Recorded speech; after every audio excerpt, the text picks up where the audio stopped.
আমি গত বছর যখন তাবলীগের সফরে ছিলাম দিনাজপুর জেলায়, গত বছর আগস্ট মাসে ৭২ বছর বয়স্ক একজন হিন্দু লোককে কালেমার দাওয়াত দিছিলাম। ওনার 2 ছেলে মুসলমান। ওনারে আমি 2.5 ঘন্টা কালেমার দাওয়াত দিছি। আমরা 3 জন আলেম মিলে কত অনুনয় বিনয় করছি, কাকুতি মিনতি করছি, কাঁদছি, চোখের পানি ফেলছি। একটা বার চাচা কালেমা পড়েন, আপনার ছেলে মুসলমান, ছেলের বউ মুসলমান, আপনার নাতি নাতনি সব মুসলমান, আপনি এখনো বসে আছেন কেন? আহা, এই ৭২ বছর হয়ে গেছে। বুড়া মিয়া কয় আমি ওটা বলবো না। বলে নাই। আমি আমার সাথীদের কাছে, আমার 26 জন সাথী নিয়ে চিল্লাই গেছি। 16 জন আলেম, এক চিল্লা সফরে 950 মানুষ আল্লাহর রাস্তায় বের হয়েছে চিল্লার জন্য। আলহামদুলিল্লাহ, আল্লাহই করাইছে।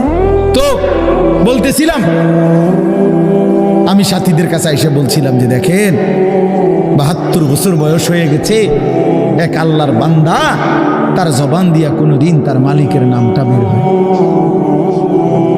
আমারে আপনারে আল্লাহ তাআলা কত বড় তৌফিক দিছে যে আমরা কত হাজারবার, লক্ষবার কালেমা লা ইলাহা ইল্লাল্লাহ মুহাম্মাদুর রাসূলুল্লাহ এটা যে আমরা পড়তে পারি, পড়তে পারছি, এই সৌভাগ্যের কৃতজ্ঞতা কি?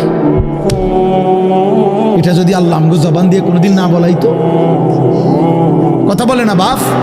এই ছেলেরা মিয়া, এই বাপ যারা নামাজ পড়ো না, আরে না ফরমান, তুই যদি হিন্দুর ঘরে জন্ম নিতি,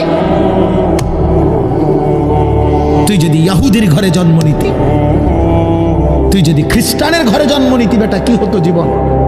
যদি কোনোদিন কালেমার আহ্বান না শুনতা। তুমি তো মুসলমানের ঘরে জন্ম নিয়া এভাবে ইমানকে ফেলে দিলা। মুসলমানের ঘরে জন্ম নিয়ে এভাবে নামাজকে প্রত্যাখ্যান করলা।